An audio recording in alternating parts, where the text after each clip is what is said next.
नमस्कार, city news में आपका स्वागत है। मैं हूं अफरोज खान। आइए डालते हैं एक नजर आज की खास खबरों पर। आकोट में मामूली विवाद को लेकर भड़का दंगा, लाठीचार्ज, आंसू गैस के गोले दागे गए, गोलियां चली, चारों ओर मारकाट, आग ही आग में तब्दील पूरा शहर। मनपा चुनाव की तैयारियां शुरू और टोल नाके के विरोध में अमरावती बंद, कई पार्टियों व दलों का बंद में समावेश। मिला जुला रहा बंद का असर, राजापेट से जिलाधिकारी कार्यालय तक निकला सर्वदलीय मोर्चा। नेताओं का मोर्चा रहा सफल, अमरावती बंद रहा असफल। बहुत कुछ था चालू तो कुछ था बंद। 56 संगठनों का था मोर्चा, लेकिन सड़क पर सिर्फ दिखी तो काली काली पीली पीली। सिटी न्यूज में फिर से आपका स्वागत है। अब देखते हैं संपूर्ण समाचार विस्तार से। सांसद आनंदराव अड़सूड़ के प्रयासों से अमरावती मुंबई एक्सप्रेस का समय 2 घंटे बढ़ गया है। अब 1 जुलाई से ये ट्रेन दोपहर 5 बजे की बजाय शाम 7:15 पर अमरावती रेलवे स्टेशन से छूटेगी। आम यात्री, लोक सेवा, व्यापारियों के लिए शाम 5 बजे का समय असुविधाजनक था। समय बदलने से यात्रियों में काफी खुशी देखने को मिल रही है। अमरावती मुंबई एक्सप्रेस का समय बदलने की मांग बार बार हो रही थी। सलाहकार समिति में भी इस पर चर्चा हुई। हर बार समय बदलने का प्रस्ताव मुंबई भेजने की जानकारी ही दी जाती थी। फिनले मिल की जगह के लिए मध्य रेलवे के मुख्य महाप्रबंधक से सांसद अड़सूड़ मिले। उस समय मुंबई एक्सप्रेस के समय को बदलने की चर्चा हुई। उन्होंने स्वयं ध्यान देने का आश्वासन दिया था। भुसावल मंडल रेलवे प्रबंधक व वरिष्ठ वाणिज्य प्रबंधक ने सकारात्मक प्रस्ताव भेजा। रेलवे बोर्ड ने प्रस्ताव मंजूर किया। इसके अलावा रेलवे बजट में घोषित की गई अमरावती तिरुपति, अमरावती जबलपुर ट्रेनें शुरू न होने पर रेलवे बोर्ड, परिचालन विभाग व महामहिम राष्ट्रपति से शिकायत की गई है। समय बदलने से अमरावती मुंबई एक्सप्रेस मुंबई को सुबह 6:35 बजे पहुंचेगी। ट्रेन का समय केवल अमरावती से बदला गया है। मुंबई से यह ट्रेन पहले के ही समय पर रात 8:05 से रवाना होगी। वो अमरावती को सुबह 8:20 पर पहुंचेगी। बदले हुए समय से रेलवे स्टेशन के टाइम टेबल में अमरावती मुंबई एक्सप्रेस का समय दर्ज किए जाने की जानकारी भुसावल रेलवे मंडल के सलाहकार सदस्य व आनंदराव अड़सूड़ के सचिव ने दी है। Bureau report, city news. अगली खबर है महानगर पालिका के आम चुनाव की। इस साल के अंत में अमरावती महानगर पालिका के प्रस्तावित आम चुनाव की तैयारियों को लेकर प्रशासकीय तैयारियां जोरों शोरों से शुरू हो चुकी हैं। जाति प्रमाण पत्र के लिए आगामी 30 सितंबर तक आवेदन किए जा सकते हैं। अमरावती महानगर पालिका के प्रस्तावित आम चुनाव को लेकर प्रशासकीय तैयारियां शुरू हो गई है। मनपा क्षेत्र के आरक्षित वार्डों से चुनाव लड़ने इच्छुकों को जाति प्रमाण पत्र जांच हेतु आवेदन करने की सलाह मनपा प्रशासन ने दी है। समय पर बहुतायत आवेदनों से होने वाली परेशानियों से बचने जाति प्रमाण पत्र जांच समिति के समक्ष आगामी 30 सितंबर तक आवेदन किए जा सकते हैं। आवेदन के साथ जाति साबित करने में सहायक दस्तावेज भी संलग्न करने होंगे। ये सभी दस्तावेज अटेस्टेड कर प्रस्तुत करने की सलाह मनपा के जनसंपर्क अधिकारी ने दी है। मूल दस्तावेज अपने पास रख समिति के सामने बुलावे पर प्रस्तुत करने होंगे। जाति साबित करने हेतु आवश्यक दस्तावेजों की समय सीमा भी दी गई है। ये विभिन्न जाति प्रवर्ग के लिए अलग अलग है। Bureau report, city news. अगली खबर है आकोट की। रविवार दोपहर आकोट के बीच से गुजरने वाले अंजनगांव सुरजी मार्ग पर संत रूपलाल मंगल कार्यालय के ठीक सामने किशोर नामक एक मोटरसाइकिल सवार का एक राहगीर को मात्र धक्का लगते ही कुछ लोगों ने किशोर की धुलाई कर दी। बस क्या था, दूसरे समुदाय के लोग तेश में आ गए और फिर शुरू हो गई हिंसक झड़पें। रविवार दोपहर आकोट के बीच से गुजरने वाले अंजनगांव सुरजी मार्ग पर संत रूपलाल मंगल कार्यालय के सामने किशोर नामक एक मोटरसाइकिल सवार का राहगीर को मात्र धक्का लगते ही कुछ लोगों ने किशोर की धुनाई कर दी। बस क्या था, दूसरे समुदाय के कुछ लोग तेश में आ गए और सांप्रदायिक 2 गुटों के बीच हिंसक झड़पें शुरू हो गई।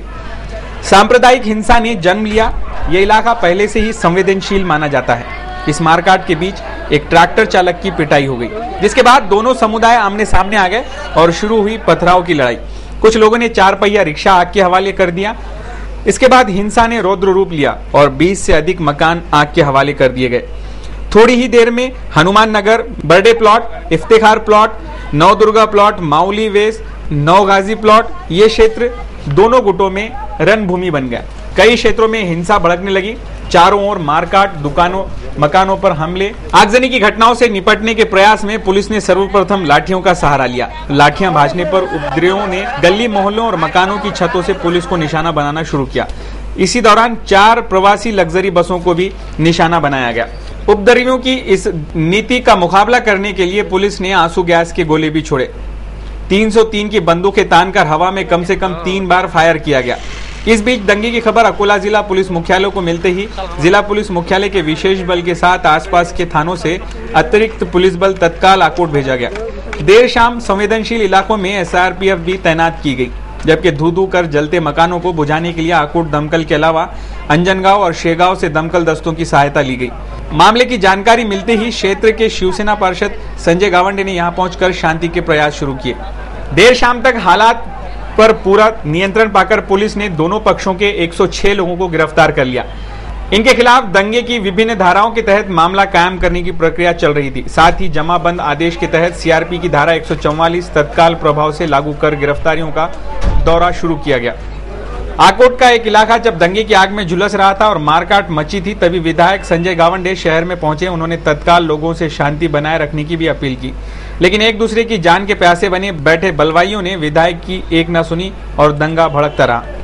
घटना क्षेत्र के मुख्य बाजार से काफी दूर है, लेकिन रविवार को साप्ताहिक बाजार परिसर में दंगे की खबर पहुंचते ही भगदड़ मच गई और देखते ही देखते मुख्य बाजार सुनसान हो गया। अकोला जिला अस्पताल में दाखिल 14 घायलों में से मंगेश वसंतराव हेंड के पांव में गोली लगने की जानकारी है, जबकि आकोट पुलिस देर रात तक उपद्रवियों पर काबू पाने के लिए केवल 3 हवाई फायर करने के दावे पर ही अटल रही। जिला अस्पताल में दाखिल अन्य घायलों में किशोर प्रहलाद पांडे, अशोक प्रहलाद पांडे, दीपक उत्तम रेखाते, अर्जुन रामदेव दातीर, मंगेश हेंड, शेख दस्तगीर, शेख हुसैन, शेख टीपू, शेख इस्माइल, रमेश लक्ष्मण राव नेमाड़े, संजय दामोदर दुदे, नीलेश सुभाष भास्कर, सैयद मोहम्मद सैयद फसल, तालीम खां, सईद खां, जावेद खां, शब्बीर खां व पुलिस अधिकारी औचार का समावेश है।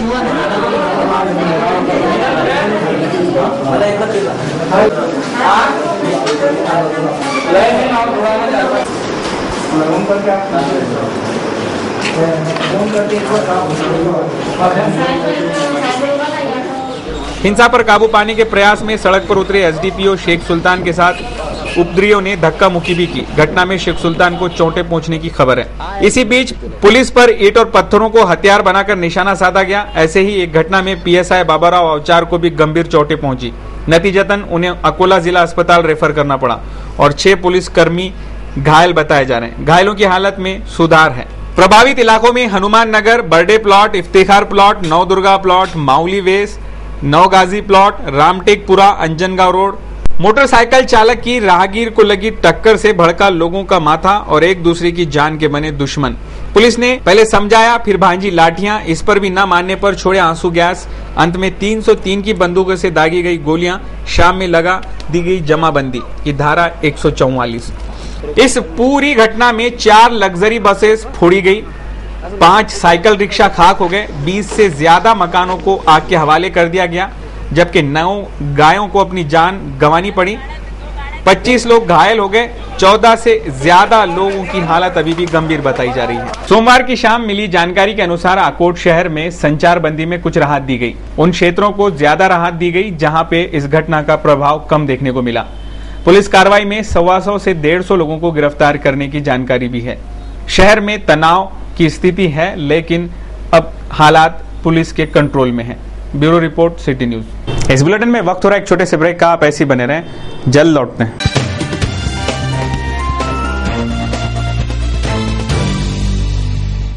सिटी न्यूज में फिर से आपका स्वागत है। अब देखते हैं शहर का आईना एवं विस्तृत समाचार। अगली खबर है टोल टैक्स की। लगने वाले टोल नाके के विरोध में व्यापारी सहित सभी राजनीतिक पार्टियों व दलों ने मिलकर टोल नाका विरोधी कृति समिति के बैनर तले राजापीठ चौक से जिलाधिकारी कार्यालय तक भव्य मोर्चा निकालकर मुख्यमंत्री तक इस बात को पहुंचाने के लिए जिलाधिकारी रीचा बागला को एक ज्ञापन सौंपा। अब सवाल ये उठता है कि क्या सही नागरिकों की लड़ाई है ये, या आगे आने वाले आम चुनाव की तैयारियों का एक हिस्सा। IRDP योजना द्वारा अमरावती शहर के विकास के नाम पर जो विकास किया गया, उसके लिए अमरावती के नागरिकों से टोल वसूलने का सन 2001 में तय किया गया था। जब जनता को या पार्षदों को मनपा को किसी प्रकार की सूचना नहीं दी गई, न ही मनपा ने किसी प्रकार का प्रस्ताव ही पारित किया। रास्ते वो अनावश्यक पुल, वैसे ही सौंदर्यीकरण, बस स्टॉप आदि कामों के नाम पर 119 करोड़ रुपए की योजना पर 180 करोड़ रुपए खर्च किए गए। आज की स्थिति में रोड, बस स्टॉप, वो सौंदर्यीकरण की क्या स्थिति है, वो सौंदर्यीकरण हुआ या नहीं, जनता के सामने है।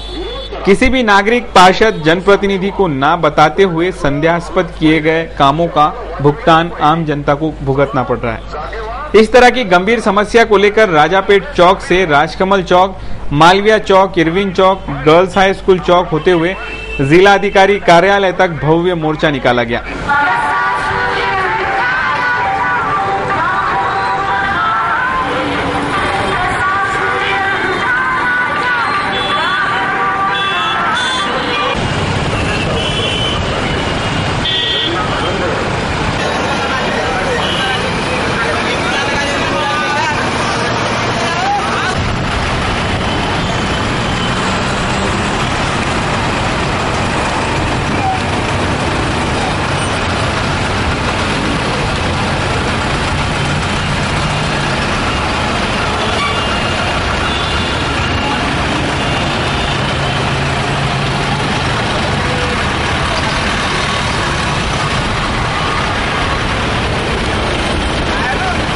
इस मोर्चे में सैकड़ों काली पीली वाहन, ट्रैवल्स की वाहन और अन्य वाहनों ने सहभाग लिया और जिलाधिकारी ऋचा बागुला को निवेदन सौंपा गया।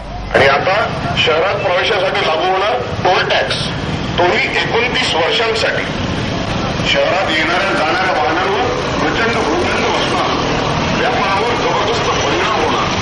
चला जागेवर विरोध करा, आजच्या बंदवर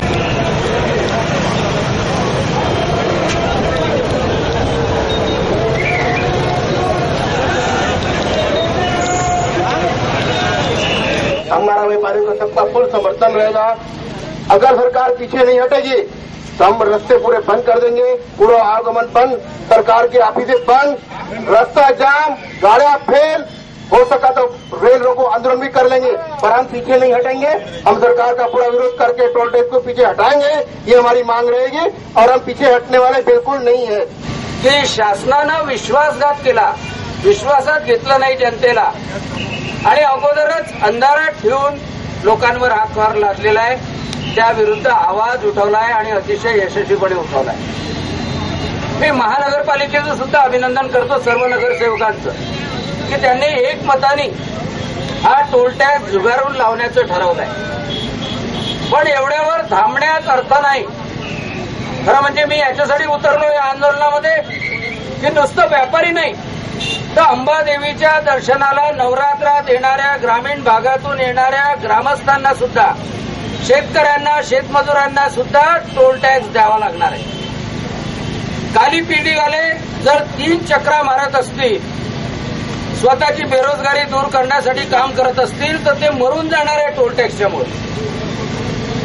लहान लहान धंदेवाले मरून जाणार आहे। अगोदरच अमरावतीची कंडिशन एवढी खराब आहे की त्याच्यामध्ये उद्योग नाही, व्यापार वाढून नाही राहिला, जकात आहे आणि त्यावर वरून जर टोल टॅक्स टाकला तर अमरावतीकराला संपूर्णतः मारण्याचं कारस्थान आहे का असं वाटायला लागलंय। मी यासाठी उतरलो की नुसतं व्यापाऱ्याचा संबंध नाही तर प्रत्येक नागरिकाचा, तो विद्यार्थी असो, तो अमरावती जिल्ह्यात येणारा कोणीही माणूस असो, तो त्यामध्ये भरडला जाणार आहे। शेतकऱ्याचा माल जर मेटाडोरनी आणायचा असेल त्यालाही टोल टॅक्स द्यावा लागणार आहे।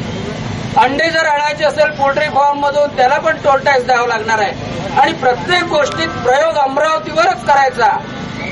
सगळीकडे पुलं झालेले आहे, नागपूरला पुलं झालेले आहे, मुंबईला 55 उड्डाण पूल झालेले आहे, कुठे टोल टॅक्स लागला?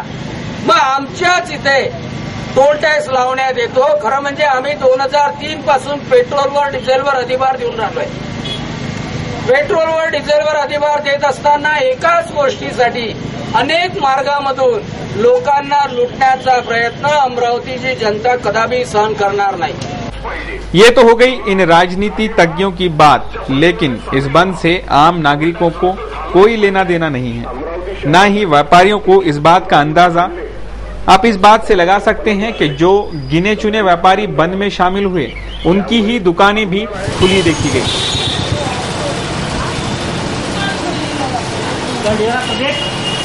बच्चों दुकानें चालू उनका ले लेते, चालू रकम सब चालू है सारा क्या।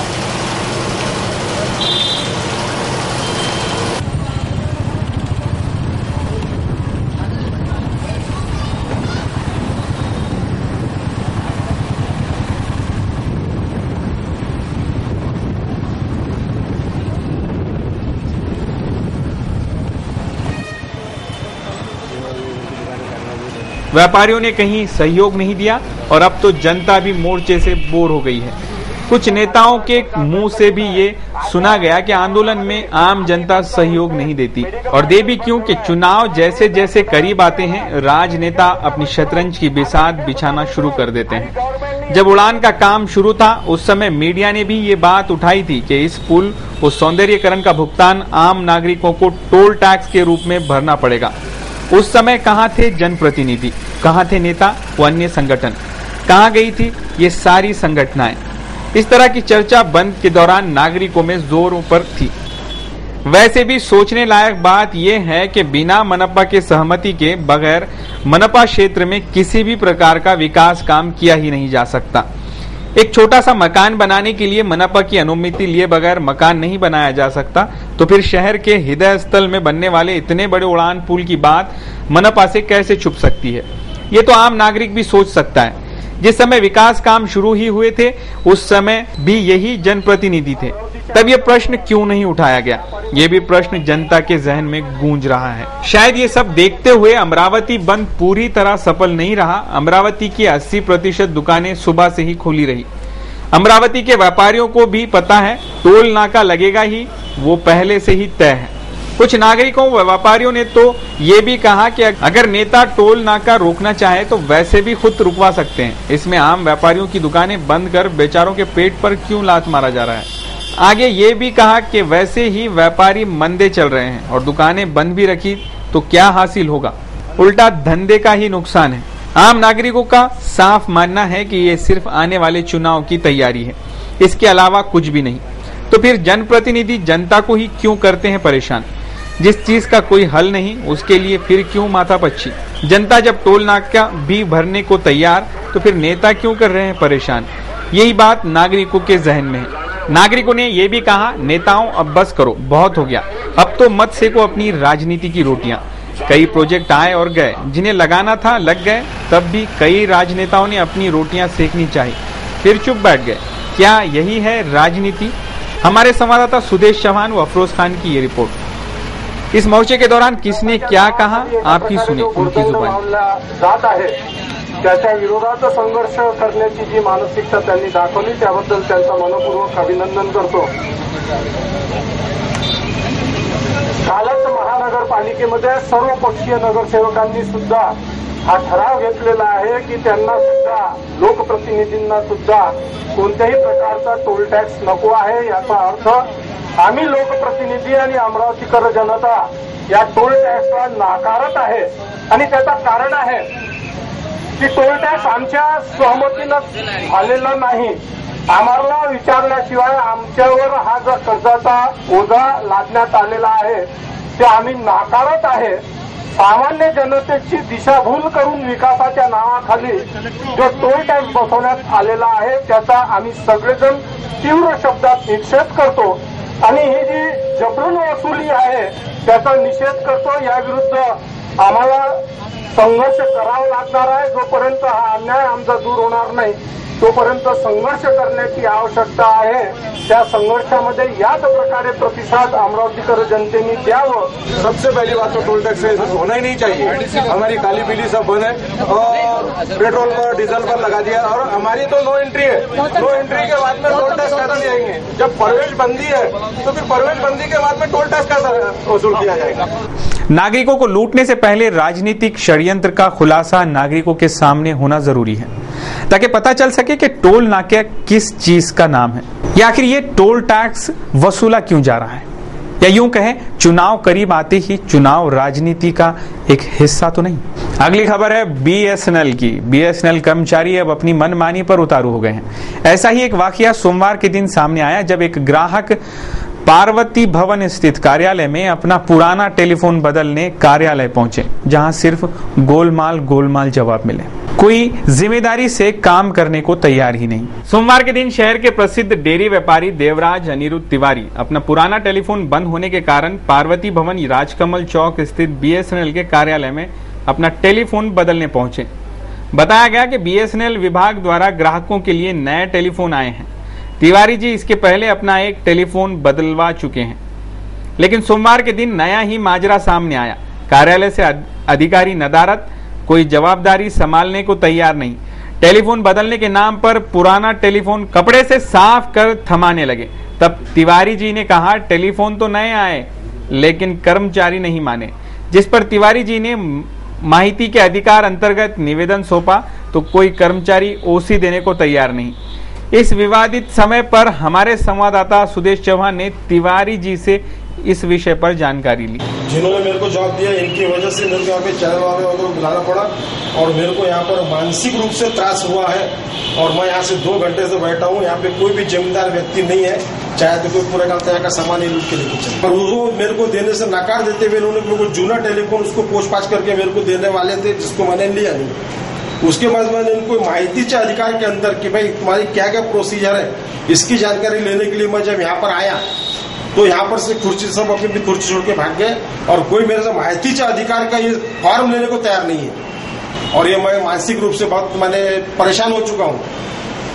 इसके लिए मैं जरूरत पड़ने पर ग्राहक पंचायत में भी कहते कोर्ट का दरवाजा खटखटाने के लिए ही एक सबूत के तौर पर यहाँ पे मैंने कहते चैनल को बुलाया हूँ मैंने यहाँ पे, ताकि मैं ग्राहक पंचायत के अंदर भी इनकी कहते मैंने कार्तिक उजागर कर सकूं। अब देखते हैं कुछ खास खबरें। अमरावती महानगर पालिका की ऑक्ट्राय निविदाएं उठाने की आज 20/6/2011 को आखिरी तारीख थी। इस निविदा की टोटल रकम 66 करोड़ 50 लाख रुपया की गई है। इस टेंडर को 9 फर्म्स ने उठाया है, जिसमें है ideal road builders private limited Mumbai, Shri Krishna Khandasari sugar mill Taloda, MEP toll road private limited Mumbai, Sahakar global private limited Mumbai, Konark infrastructure limited Ulhasnagar, Sahana group of company Mumbai, Victoria systems private limited Mumbai, link house industries Nagpur और 7 Indian heads infra build private limited थाने।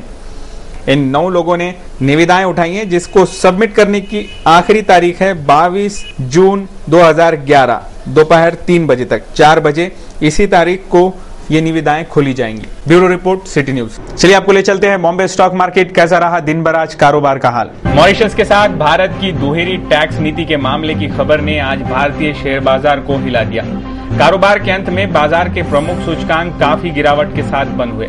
Nifty 5300 के मनोवैज्ञानिक स्तर के नीचे फिसल गया, जबकि Bombay stock exchange Sensex 364 अंक यानी 2.04% की कमजोरी के साथ 17,507 पर रहा, जबकि निफ्टी 108 अंक यानी 2.02% की गिरावट के साथ 5,258 पर बंद हुआ। एनएसई के मंझोले सूचकांक सीएनएक्स मिड कैप में 2.38% की कमजोरी रही, जबकि बीएसई मिड कैप सूचकांक में 3.18% और बॉम्बे स्टॉक एक्सचेंज के स्मॉल कैप में 3.26% की गिरावट रही। आज के कारोबार में रियलिटी और तेल गैस क्षेत्र में सबसे ज्यादा बिकवाली का रुख रहा।